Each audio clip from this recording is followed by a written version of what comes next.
कि एक लड़की ने एक जंगली कुत्ते के साथ कैसे संबंध बनाया और कैसे वह गर्भवती हो गई।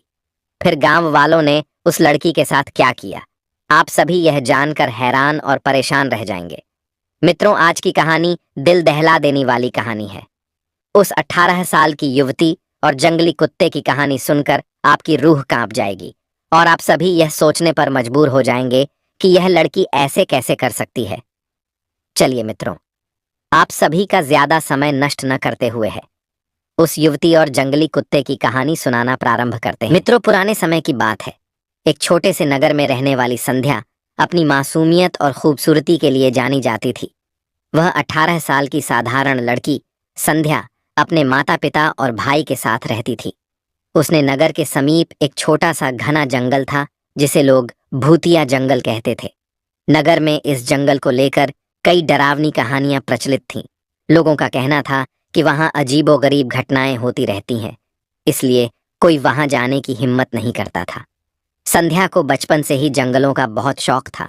वह अक्सर गांव के किनारे बैठकर जंगल की ओर देखा करती और वह उस जंगल को बड़े ध्यान से देखती और सोचती कि वहां ऐसा क्या है जो सबको डराता है। एक दिन जिज्ञासा से भरी संध्या ने इस रहस्य से पर्दा उठाने को ठान लेती है और फिर संध्या अपने घर जाती है और उस जंगल में जाने की योजना बना लेती है। परंतु संध्या अपनी योजना किसी से साझा नहीं करती है और वह अपनी योजना को अंजाम देने को ठान लेती है। और अब वह बिस्तर पर लेटे लेटे सो जाती है और जब सुबह होती है तो वह अपने घर का पूरा काम कर लेती है और अपने माता पिता और भाई को भोजन आदि करने के बाद जब सुबह के 10 बज चुके थे तो संध्या ने एक थैले में पानी की बोतल, कुछ खाने का सामान और एक टॉर्च रख ली और जंगल की ओर निकल जाती है। जंगल के किनारे पहुंचकर उसने गहरी सांस ली और अंदर कदम रखा। जंगल का नजारा बेहद खूबसूरत था। ऊंचे ऊंचे पेड़, पक्षियों की चहचहाहट और ठंडी हवा। पूनम को लगा कि लोगों ने इस जंगल के बारे में जो भी डरावनी कहानियां सुनाई थीं, वह सब झूठी थीं।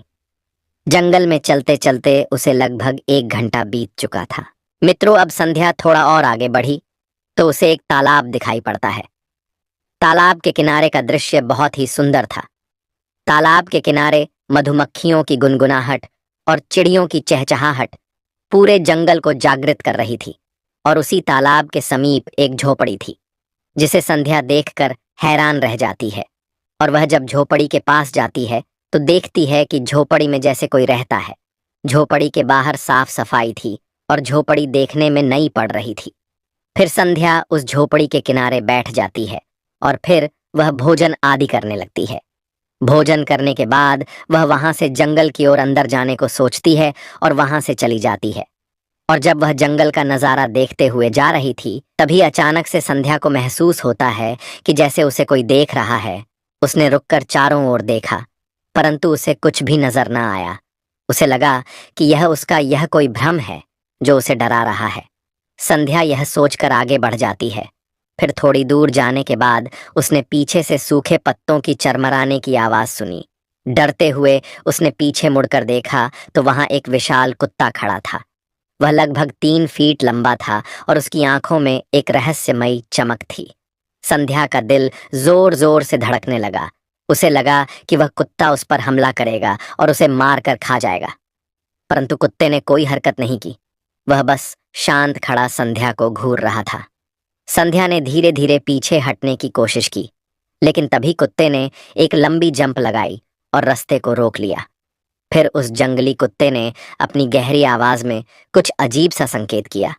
संध्या को महसूस हुआ कि वह कुत्ता उस पर हमला नहीं कर रहा है, बल्कि उसे कुछ बताने की कोशिश कर रहा है।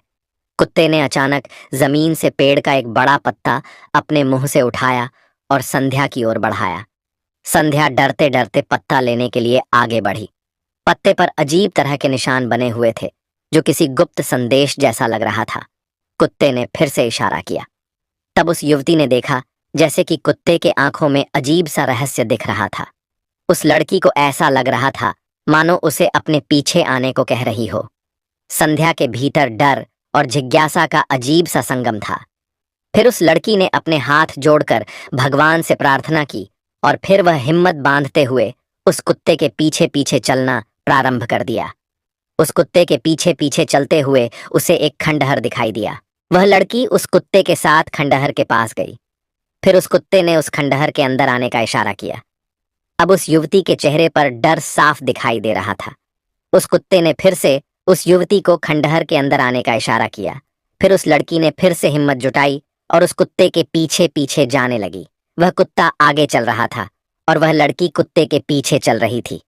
अब उस युवती ने उस कुत्ते के साथ खंडहर में प्रवेश किया तो उसे खंडहर के अंदर एक अजीब सा प्रकाश चमकता हुआ दिखाई दिया। अब वह जंगली कुत्ता और संध्या उस उठते हुए प्रकाश के सामने खड़े थे। जब संध्या ने यह दृश्य देखा तो वह आश्चर्य में पड़ गई। फिर संध्या ने उस उठते हुए दिव्य प्रकाश के पास जाती है तो देखती है कि वह पर एक सोने चांदी हीरे जेवरात से भरी एक बॉक्स रखा था। उस बॉक्स के अंदर के गहने पूरे खंडहर को प्रज्वलित कर रहे थे। उसी बॉक्स के पास बगल में एक ग्रंथ रखी हुई थी। जब संध्या ने उस ग्रंथ को उठाया, उस ग्रंथ पर बहुत धूल मिट्टी इकट्ठा हो चुकी थी। संध्या उस मिट्टी को हाथ से झाड़कर जब वह ग्रंथ को खोलती है, उस पढ़ना प्रारंभ करती है। उसने एक पन्ना पढ़ा ही था कि दूसरे पन्ने को जैसे ही पलटा, उसे ऐसा लगा कि जैसे उसे किसी ने पीछे से धक्का दिया हो। फिर संध्या ने तुरंत पलट कर देखा, परंतु वहां पर कोई नहीं था। वह कुत्ता भी खंडहर के बाहर खड़ा था। उसकी आंखों में कुछ कहने की कोशिश का दर्द झलक रहा था। ग्रंथ के पन्नों पर लिखी बातें बेहद अजीब थीं। उसमें लिखा था कि यह कुत्ता कभी इंसान था, लेकिन एक प्राचीन श्राप के कारण वह इस रूप में बदल गया है। श्राप को तोड़ने के लिए उसे किसी निर्दोष व्यक्ति की मदद चाहिए थी, जो बिना किसी स्वार्थ के उसकी सहायता करे। संध्या यह सब पढ़कर आश्चर्यचकित रह गई। उसे समझ में नहीं आ रहा था कि वह क्या करे। उसने कुत्ते की ओर देखा, जो अब भी शांत खड़ा उसकी ओर देख रहा था। उसकी आंखों में एक दर्द और उम्मीद की झलक थी, मानो वह संध्या से विनती कर रहा हो कि मुझे बचा लो, मुझे इस श्राप से मुक्ति दो। अब संध्या ने सोचा कि अगर यह कुत्ता सचमुच इंसान है तो उसे उसकी मदद करनी चाहिए। उसने हिम्मत जुटाकर ग्रंथ के अगले पन्ने पलटा। उस पन्ने में अजीब तरह के कुछ चित्र बने हुए थे। उस चित्र को देखकर संध्या को कुछ भी समझ नहीं आ रहा था। फिर संध्या उस पन्ने पर लिखा हुआ पढ़ती है तो उसे वह चित्र कुछ कुछ समझ में आने लगा था। वहां पर श्राप तोड़ने का तरीका लिखा था, लेकिन निर्देश बेहद अस्पष्ट थे। उसमें एक असाधारण रहस्यमयी और एक खास दिन का जिक्र था। संध्या को समझ में नहीं आ रहा था कि वह क्या करें। फिर संध्या कुत्ते की ओर देखी तो कुत्ते ने फिर से इशारा किया और उस कुत्ते ने संध्या को फिर से घने जंगल के अंदर ले जाने लगा। जंगल में चलते हुए संध्या ने महसूस किया कि वह कुत्ता बहुत ही चौकन्ना है। वह कुत्ता इधर उधर देखकर अपने कदम बढ़ा रहा था। संध्या भी डरी हुई थी। उसका दिल बहुत बेचैन था, परंतु वह उस कुत्ते के साथ चल रही थी। कुछ देर बाद वे दोनों एक छोटी सी झील के पास पहुंचे। झील का पानी शांत और रहस्यमयी था। कुत्ते ने संध्या को देखा और उसने संध्या को इशारे में बताया कि तुम झील में देखो। पहले तो संध्या उसके इशारा न समझ पाई, परंतु इशारा समझने के बाद वह तुरंत झील में झांकती है तो वह झील में देखकर चौंक जाती है। वह देखती है कि उसका प्रतिबिंब अजीब तरह का दिख रहा है। ऐसा लग रहा था जैसे उस झील के भीतर से कोई अदृश्य शक्ति उसे अपनी ओर खींच रही हो। संध्या यह सोचकर घबराकर पीछे हटने लगी। तभी उस कुत्ते ने उसका हाथ पकड़ लिया। उसने इशारे से समझाया कि डरने की जरूरत नहीं है। तभी झील के पानी से अचानक से बदलाव हुआ और एक रहस्यमयी आवाज गूंजने लगी। तालाब से एक मनुष्य की आवाज आती है और वह रहस्यमयी आवाज कहती है, अगर तुम इस कुत्ते की मदद करना चाहती हो तो तुम्हें अपनी सबसे कीमती चीज का त्याग करना होगा। संध्या यह सुनकर आश्चर्यचकित रह गई। उसने कुत्ते की ओर देखा, जो बड़े मायूसी से खड़े होकर झील की ओर देख रहा था। उसकी आंखों में उम्मीद और दर्द का अजीब मेल था। ऐसा लग रहा था मानो वह संध्या से अपनी तरफदारी की गुहार कर रहा हो। संध्या का मन सवालों से भर गया। क्या यह कुत्ता सचमुच निर्दोष है? क्या मैं इसकी मदद करके किसी बड़े खतरे में तो नहीं पड़ जाऊंगी? तभी झील से फिर से आवाज आई। उसने दोबारा से कठोर आवाज में कहा, तुम क्या सोच रही हो? तुम्हारे पास ज्यादा समय नहीं है। तुम जल्द से जल्द फैसला करो। संध्या की सांसें तेज हो गईं। वह झील से उठती आवाजों को सुनकर अंदर तक सहम गई थी। अब संध्या के सामने दो रास्ते थे। पहला रास्ता यह था कि वह उस कुत्ते को उसकी ही हालत में छोड़कर वहां से चली जाए, क्योंकि उस रहस्य में बहुत ही खतरा था। उसमें संध्या की भी जान जा सकती थी। और दूसरा, वह कुत्ते की मदद करे और कुत्ते के रहस्य को जाने और उस कुत्ते की जान बचा ले। अब संध्या की नजरें कुत्ते पर टिकी थीं, जो अभी भी शांत खड़ा था। उसकी आंखों में साफ साफ मायूसी छाई थी और दर्द भरी और बड़ी उम्मीद के साथ संध्या को देख रहा था। संध्या कुत्ते के चेहरे की बेचैनी और दर्द साफ साफ झलक रहा था। संध्या को समझ में नहीं आ रहा था कि वह क्या करे। तभी उस झील से फिर से आवाज आई और कहा, तुम क्या सोच रही हो? तुम्हें जल्दी फैसला करना होगा। कुत्ते को फिर से इंसान बनाने के लिए तुम्हें अपनी सबसे कीमती चीज का त्याग करना होगा। फिर संध्या ने झील की ओर देखा और धीमे स्वर में उस झील से आ रही आवाज से पूछा, वैसे तो आप मुझे दिखाई नहीं दे रहे हैं, परंतु आप मुझे यह बताएं कि मेरी सबसे कीमती वस्तु क्या है। तभी झील की आवाज ने संध्या के प्रश्न का उत्तर दिया, हे पुत्री, यह तुम्हारे दिल से तय करना होगा। जो भी वस्तु तुम्हें सबसे अधिक प्रिय है, उसी वस्तु का त्याग करना होगा। और वह वस्तु तुमको अपने दिल से तय करना होगा कि वह वस्तु क्या है। फिर संध्या गहरी सोच में पड़ गई।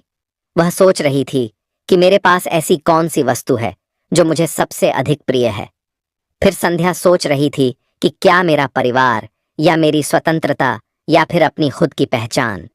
यह सोचते हुए संध्या कुत्ते की ओर देखती है, जिसकी आंखों में उम्मीद और दर्द का अजीब सा मिश्रण था। संध्या ने अपने अंदर की हिम्मत जुटाई और कहा, मैं त्याग के लिए तैयार हूं, लेकिन मुझे पहले यह जानना होगा कि तुम कौन हो और तुम्हारे साथ ऐसा क्यों हुआ। फिर कुत्ते ने झील के पानी की ओर इशारा किया। अचानक झील के पानी में लहरें उठने लगीं। उसमें से एक पुस्तक की भांति एक पन्ने में लिखा था कि यह कुत्ता कुछ सालों पहले एक राजकुमार था, जिसका नाम सचिन था। सचिन एक शक्तिशाली राज्य का उत्तराधिकारी था, सुंदर, साहसी और नेक दिल। लेकिन एक दिन उसने जंगल में एक रहस्यमय महिला की मदद करने से इनकार कर दिया। वह महिला एक जादू टोना करने वाली थी।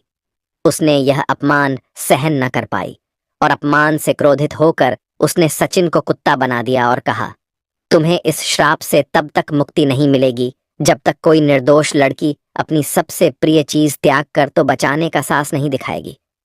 फिर संध्या उस कुत्ते के अतीत देखकर हैरान रह गई। उसने कुत्ते की ओर देखा और कहा, तुम्हारा दर्द मैं समझ सकती हूँ, मैं तुम्हारी मदद अवश्य करूंगी।